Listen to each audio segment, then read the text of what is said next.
So today I'm going to be binding a book just straight from the paper itself. I know you guys have been seeing me redoing some old books, so here we go. We're going to need, I'm using my faux leather, the sticky faux leather. I've got some dog clips to hold everything down.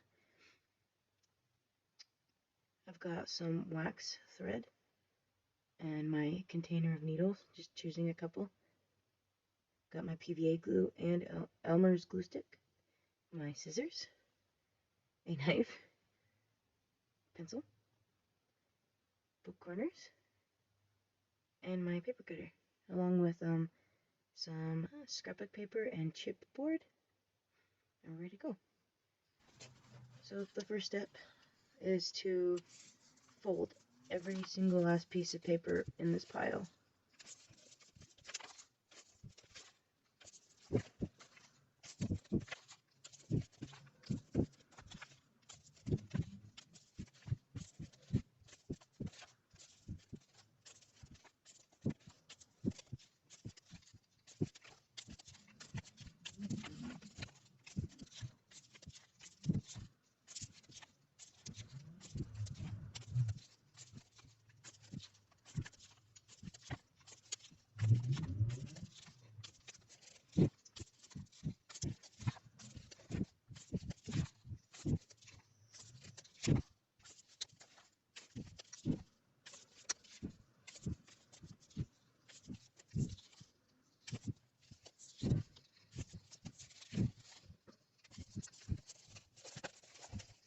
And now that they're folded, I'm taking 4 sheets of paper and putting them into themselves to make the signatures.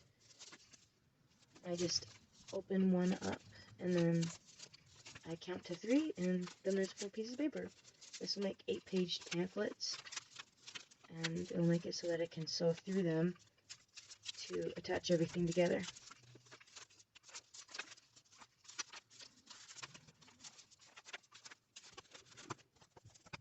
I'm going to clamp the book down after I've aligned everything together. So we're just going to clamp it down so nothing moves, because I'm going to be drawing lines on the spine so I know where to cut to make the holes where I'm going to be putting the needles to sew.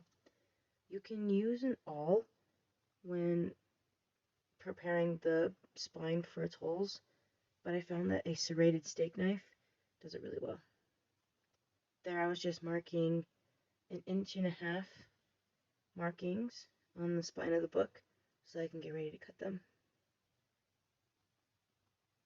And now I'm going to darken them so I can find them before cutting. And here's the fun part. I go in one direction with the knife so that I don't create fraying or rip the pages. And honestly, this works pretty well to get my holes. This just makes it easier for the needle to go in, and it's faster than using an awl, and you can't see the differences. I'm loosely measuring out some of my wax thread and then stringing it onto 2 needles. I'm going to be using 2 to go back and forth in between the pages.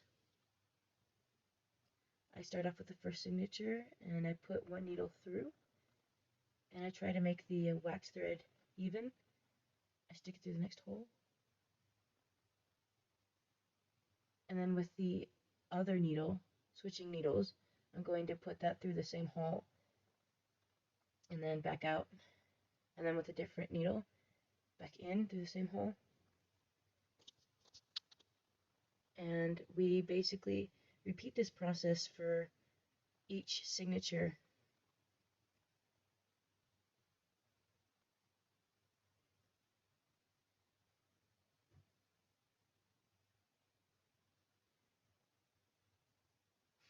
Lining up a second signature, I like to clip the edge of the paper where the pages line up in the middle, so that they're not just a loose thing flapping around. It's easier for me to hold on to the pages with the dog clip.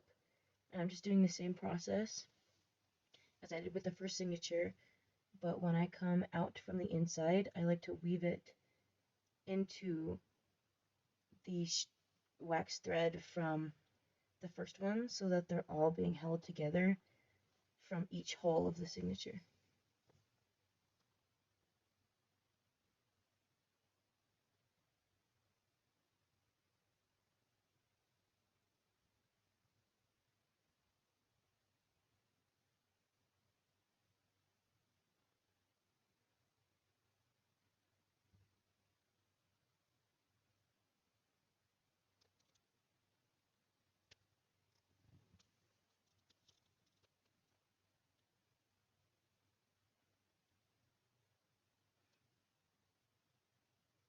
I'm just fixing the camera angle because I kind of realized that I don't have a really good setup.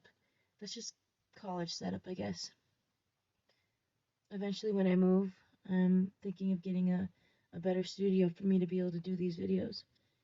Because coming up, I am going to do the whole Stormlight Archive series, so books 1 through 5. Once book 5 comes out, I'm going to do a whole makeover with those.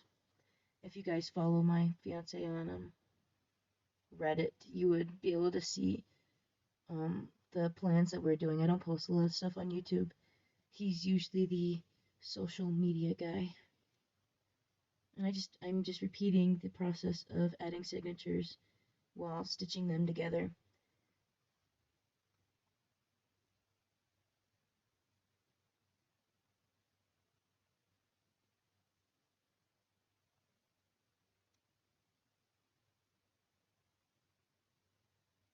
If you guys don't want a sped up version of me bookbinding, let me know, because I could definitely not slow the process down and I could talk through it rather than doing a voiceover. I just know that each one of these books takes about an hour or two for me to completely bind. And here is it all finished. There is the spine. And now we're just going to glue it. I had a big, huge problem while gluing it. The glue got everywhere, so I skipped that part. But here's me adding just some extra glue on the sides. Into the book press we go. This is the part that honestly takes the longest because the glue needs to dry. So I put pressure on with my screw, and we wait. And about a day later, the glue was completely dry enough for me to work with.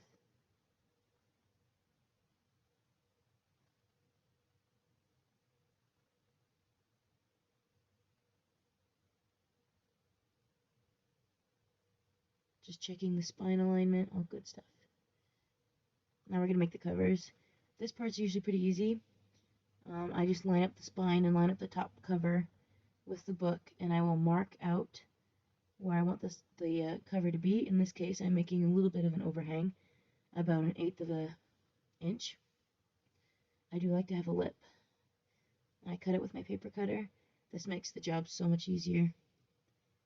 I'm measuring it out again, cutting it, breaking it apart, and then voila. Then I'm checking to make sure that I cut it properly so that it has the right edge alignment. And then I will copy.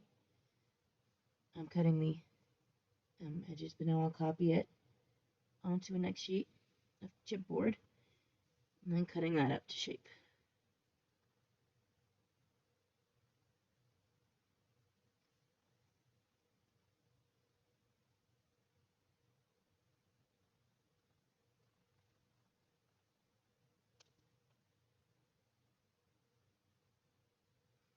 And since it's ready to go, I'm going to glue it up really well, making sure to get all the edges, and then lining it up with the spine and then the sides. And that usually ends up in a really good product. And then I rub it a lot. We've got to make sure that that glue sets. We're going to do it on the other side. This time I decided to do it on the paper. I grab the chipboard, line it with the spine, press it flat, nice and flush, make sure it sticks. Awesome, awesome. Now it's time for the leather.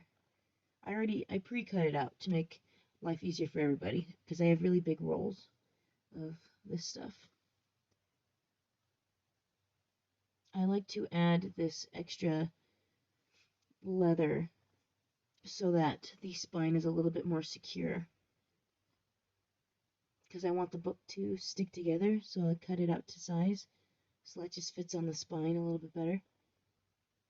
I had problems lining it up, but I finally got it, and I like to press one side flush and then blend the other side into the back. And since it gets a little curvy, I take my X-Acto knife and I cut away the excess and the weird curves that happen in the leather when I pull it. Nice clean. And now we will wrap the book in the rest of the leather. I like to start from the back. I'll press it down. I'll cut the corners at a 45-degree angle and then bend them inward and then cut off the excess at an angle as well. I'm cutting right here so that it doesn't mess up the spine. I do it on all the sides, all four sides, where I cut off the extra. I do that so I can make a nice roll for the spine, kind of a decorative roll. I'm doing the same process of wrapping the leather on the other side of the book, folding it in, cutting off the extra,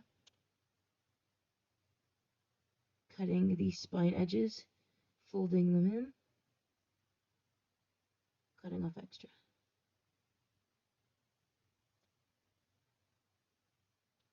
And then for the little tassels, I'll cut them down a little bit and then fold them in to match up with the height of the book covers.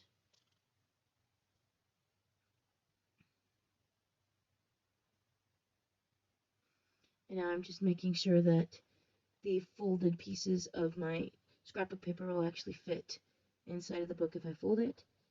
And then I'm cutting them down to size, marking it up, and then putting it into the paper cutter.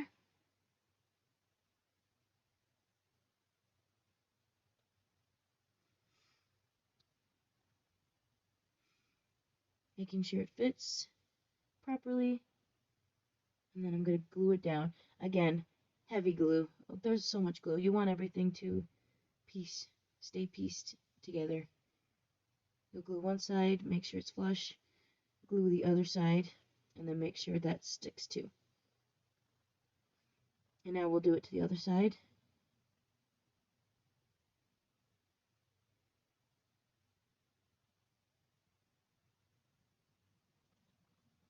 Fold, measure,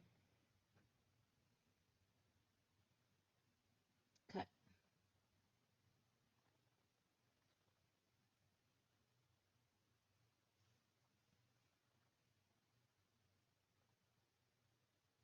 Measure again, glue.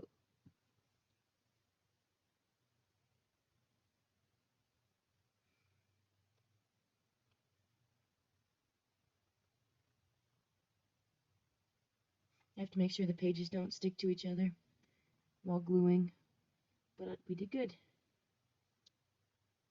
And last but not least, we will add the book corners.